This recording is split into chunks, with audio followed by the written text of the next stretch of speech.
स्वागत है आप सभी का आपके अपने ही चैनल पैसा जंक्शन में। और गाइस आज के इस वीडियो में हम लोग एचडीएफसी का जो Tata new infinity credit card है उसके बारे में हम लोग डिस्कस करने वाले हैं। तो गाइस इस वीडियो में हम लोग इसके फीस एंड स्ट्रक्चर के बारे में डिस्कस करेंगे, इसके फीचर्स एंड बेनिफिट्स के बारे में बात करेंगे, इनके इसके एक्सक्लूसिव ऑफर्स के बारे में बात करेंगे और एट द एंड में आपको ये भी बताऊंगा कि ये कार्ड जो है किस टाइप के कंज्यूमर्स के लिए बेस्ट सुटेबल रहेगा। तो बने रहिएगा हमारे साथ एंड तक और चलिए शुरू करते हैं। इस कार्ड का जो कैशबैक रहता है वो आपको मिलता है न्यू कॉइन्स में, और वो जो है आपको टाटा न्यू एप्लीकेशन के अंदर आपको देखने को मिल जाता है। जो भी आप अपना अकाउंट बनाएंगे उसमें आपको ऐसा कैशबैक आ जाता है न्यू कॉइन्स के तौर पे। और एक न्यू कॉइन का जो वैल्यू होता है वो 1 रुपए के बराबर होता है और इसका वैलिडिटी जो होता है वो 1 ईयर का होता है। अब चलिए गाइस देख लेते हैं कि इसका फी कितना पड़ जाता है आपको। तो गाइस इसका जो जॉइनिंग फी और एनुअल फी जो होता है वो होता है 1499 प्लस 18% जीएसटी, और पूरा मिला के आपको लग जाता है 1770 रुपए का। और गाइस अगर आपको इसको वेव ऑफ करवाना है तो आपको जो है 1 साल में 3 लाख के ऊपर आपको एक्सपेंडिचर करना होगा, जिससे ये जो एनुअल फी है वो आपका वेव ऑफ हो जाएगा। और गाइस इसका जो एलिजिबिलिटी है, राइट, इसका एलिजिबिलिटी होता है कि अगर आप मान लीजिए आप सैलरीड हैं तो आपका जो एज है 21 से लेकर 60 साल के बीच में होना चाहिए, और आपका जो मंथली इनकम है वो 1 लाख से ऊपर होना चाहिए। और अगर आप सेल्फ एम्प्लॉयड हैं तो आपका वही आपका एज हो जाता है 21 से लेकर 65 साल के बीच में, और आपका जो एनुअल आईटीआर जो आप रिटर्न करते हैं वहां पर आपको एटलीस्ट 12 लाख का आपको शो करना होगा, तब जाके आप इस कार्ड के लिए एलिजिबल होंगे। इस कार्ड के साथ एक एक्सक्लूसिव ऑफर भी है। अगर आप हमारे दिए हुए लिंक से अगर आप कार्ड को अप्लाई करके एक्टिवेट करते हैं तो आपको 500 रुपीज ऐसे न्यू कॉइन्स आपको देखने को मिल जाएगा। और इसके साथ ही जैसे ही आपको कार्ड एक्टिवेट होके आपके पास आता है, राइट, तो अगर आप 30 दिन के अंदर आप अगर कोई भी वैलिड ट्रांजेक्शन करते हैं तो आपको जो भी आपका जो ज्वाइनिंग फी लगा था 1499 का, जो आपका न्यू कॉइन्स है उसके तौर पे आपको रिटर्न हो जाएगा। और गाइस उसका जो वैलिडिटी होता है उसका 60 डेज का आपको वैलिडिटी होता है, यानी कि आपको 60 डेज के अंदर वो 1499 जो न्यू कॉइन्स आपको जो मिले हैं उसको आपको यूज कर ही लेना है, नहीं तो वो फिर एक्सपायर हो जाते हैं। तो गाइस देख लेते हैं कि इसका फीचर्स एंड बेनिफिट्स किस टाइप का रहता है। तो गाइस अगर आप इसे शॉपिंग में यूज करते हैं, राइट, अगर अगर आप कोई भी नॉन ईएमआई ट्रांजैक्शन या फिर नॉन ईएमआई एक्सपेंडिचर करते हैं इस कार्ड के थ्रू टाटा न्यू के एप्लीकेशन में या फिर इसके कोई टाटा के कोई भी पार्टनर ब्रांड्स में, जैसे कि इनका हो गया टाइटन हो गया या फिर 1mg हो गया, ऐसे इनके कई सारे ब्रांड्स हैं। तो अगर आप वहां पर अगर आप एक्सपेंडिचर करते हैं नॉन ईएमआई तो आपको फ्लैट 5% का कैशबैक जो है वो देखने को मिल जाएगा। और उसके साथ साथ अगर आप नॉन टाटा ब्रांड में अगर आप कोई भी एक्सपेंडिचर करते हैं और माने ईएमआई में अगर आप कन्वर्ट करते हैं तो आपको 1.5% का कैशबैक आपको देखने को मिल जाएगा।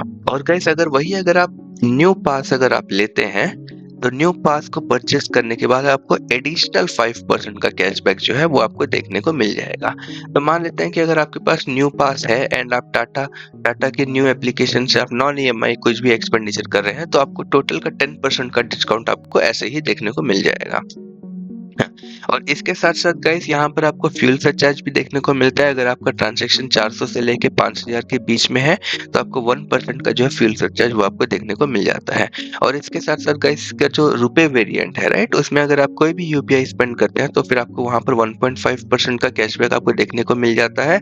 और इसमें से अगर आप कोई भी थर्ड पार्टी एप्लीकेशन के थ्रू आप एक्सपेंडिचर कर रहे हैं, राइट, तो आपको वहां पर 0.5% का आपको कैशबैक मिलेगा। लेकिन वही अगर आप टाटा न्यू का जो यूपीआई आईडी है अगर वो यूज करके आप यूपीआई पेमेंट करते हैं तब आपको वहां पर 1.5% का कैशबैक आपको देखने को मिल जाएगा। और गाइस यहाँ पर एक चीज ध्यान देने की बात यह है कि जो हमने पिछले वीडियो में डिस्कस किया था टाटा न्यू प्लस वाला जो कार्ड है उसमें जो हमने बताया था, राइट, कि आपको जो भी टाटा न्यू के एप्लीकेशन में अगर आप कुछ भी एक्सपेंडिचर करते हैं तो वो सब जो है आपका प्राइमरी मोबाइल नंबर से जो अकाउंट लॉग्ड इन होगा आप उस अकाउंट से ही आपको कैशबैक वगैरह देखने को मिलेगा। तो ये गाइस ये रिसेंट चेंज किया है एचडीएफसी बैंक ने। तो इसके पहले ऐसा नहीं था, लेकिन ये रिसेंट चेंज के बाद से ये रूल जो है वो अप्लाई होने लग गया है। तो चलिए गाइस देख लेते हैं कि इनका जो न्यू कॉइन जो आप अर्न कर रहे हैं उनका कैपिंग किस तरह का रहता है। तो अगर ग्रोसरीज की बात कर ले तो वहाँ पर आपको 1 महीने में आप मैक्सिमम 2000 न्यू कॉइन्स का आप अर्न कर पाएँगे और उसके ऊपर कैप लग जाता है, उसके ऊपर आप नहीं अर्न कर पाएँगे। और यूटिलिटीज़ में भी सेम है guys, and telecom and cable का भी अगर आप कुछ एक्सपेंडिचर करते हैं तो वहाँ भी आपको सेम लिमिट ही देखने को मिल जाता है, जो कि 2000 न्यू कॉइन्स पर मंथ का है।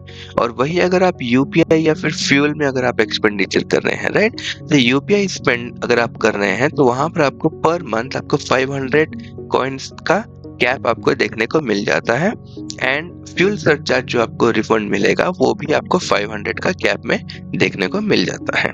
इसके साथ ही अगर हम देख लेते हैं कि इसका एडिशनल फीचर्स या फिर कार्ड का जो लायबिलिटीज वगैरह है वो किस टाइप का है, एंड इसी के साथ हम लोग लॉन्च एक्सेस की बात कर लेते हैं। तो यहाँ पे गाइस आपका जो कार्ड प्रोटेक्शन है, राइट, ये बहुत ही अच्छी बात है कि अगर मान लीजिए अगर किसी भी कारण से अगर आपका कार्ड मिसप्लेस हो जाता है या फिर चोरी हो जाता है, और आप अगर तुरंत अगर आप बैंक को कॉल करके आप इन्फॉर्म कर देते हैं तो आपको 0 कार्ड लायबिलिटी आपके ऊपर लगेगा, जो कि 9 लाख तक का लिमिट रहता है, जो कि काफ़ी ज़्यादा होता है गाइस, क्योंकि जैसे ही आप कॉल करते हैं वो तुरंत वो ब्लॉक भी कर देते हैं। तो अगर 9 लाख के अंदर अगर कुछ भी आपका फ्रॉड ट्रांज़ैक्शन वग़ैरह होता है तो फिर उसके लिए आप लायबल नहीं रहेंगे।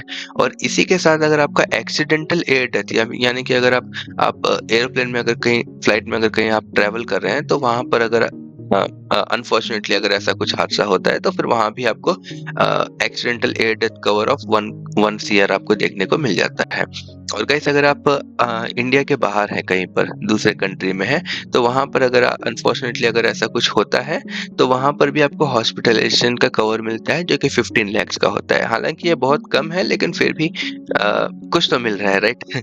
और इसी के साथ अगर हम देख लेते हैं कि इसका डोमेस्टिक लाउंज एक्सेस किस टाइप का रहता है, तो डोमेस्टिक लाउंज एक्सेस जो है वो 8 कॉम्प्लीमेंट्री डोमेस्टिक लाउंज एक्सेस मिलते हैं 2 हर क्वार्टर में।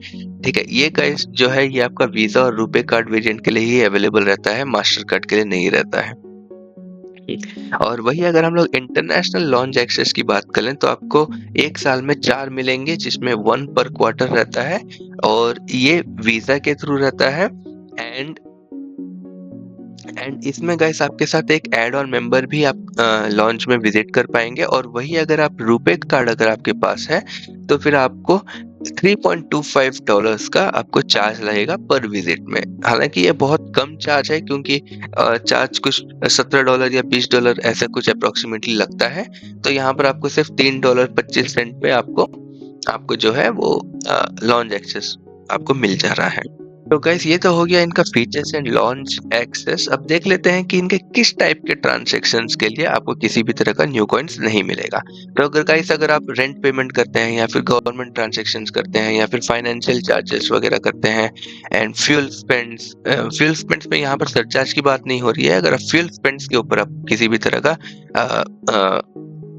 रिवॉर्ड पॉइंट्स आपको देखने को नहीं मिलेगा, और बैलेंस ट्रांसफर, ई वॉलेट्स और वाउचर परचेसेस पे भी नहीं मिलेगा। और गाइस यहाँ पर एजुकेशन पेमेंट्स पे भी आपको नहीं मिलेगा। किस ट्रांजैक्शन में आपको नहीं मिलेगा? जो ट्रांजैक्शंस आप क्रेडिट या फिर चेक के थ्रू करते हैं, राइट, माने चेक एप्लीकेशन के थ्रू करते हैं, जो कि थर्ड पार्टी एप्लीकेशंस के थ्रू अगर आप कोई एजुकेशन पेमेंट कर रहे हैं तो वहां पर आपको किसी भी तरह का रिवॉर्ड पॉइंट्स देखने को नहीं मिलेगा।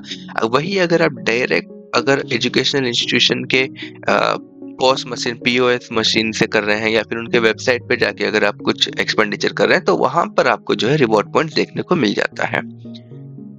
तो गाइस ये तो था हमारा आज का कार्ड का रिव्यू। और अब बात कर लेते हैं कि ये किन टाइप के कंज्यूमर्स के लिए बेस्ट सूटेबल है। तो गाइस यहाँ पर जो है इन्होंने एलिजिबिलिटी काफी ज्यादा हाई रख दिया है, तो फिर काफी सारे लोगों को, मैक्सिमम लोगों को तो ये कार्ड एलिजिबल ही नहीं रहेंगे आप, क्योंकि अगर आप सैलरीड हैं तो आपको 1 लाख के ऊपर आपका मंथली इनकम होना चाहिए, राइट? तो फिर वहाँ पर कई सारे लोग एलिजिबल नहीं हो पाते हैं। लेकिन फिर भी अगर आपको ये कार्ड मिल रहा है, एंड अगर आप टाटा न्यू एप्लीकेशन या फिर टाटा के ब्रांड्स पे आपका मोस्ट ऑफ द टाइम अगर आपका एक्सपेंडिचर रहता है तो ये कार्ड आपके लिए बेस्ट कार्ड रहेगा, क्योंकि यहाँ पर काफ़ी अच्छे-अच्छे आपको कैशबैक भी आपको देखने को मिलेंगे एंड उसके साथ-साथ अगर आप टाटा न्यू का पास भी अगर परचेज़ करते हैं तो आपको और भी अच्छे रिवॉर्ड्स आपको देखने को मिल जाएँगे।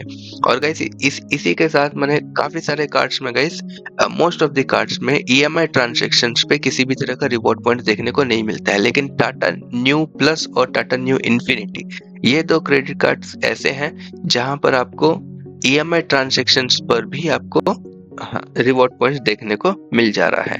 तो गाइस अगर आप अगर कुछ प्लान कर रहे हैं, कुछ ईएमआई में कुछ परचेज़ वगैरह करने का, तो आप डेफ़िनेटली इस कार्ड के थ्रू आप वो परचेज़ कर सकते हैं। तो गाइस ये था हमारा आज का वीडियो। आशा करता हूँ कि आपको वीडियो पसंद आया हो। अगर पसंद आया हो तो लाइक, शेयर एंड सब्सक्राइब करना तो बिल्कुल ही ना भूलिएगा। इससे हमारा जो मोटिवेशन जो है वो बना रहता है। एंड हम जल्द ही मिलते हैं अपने अगले वीडियो में।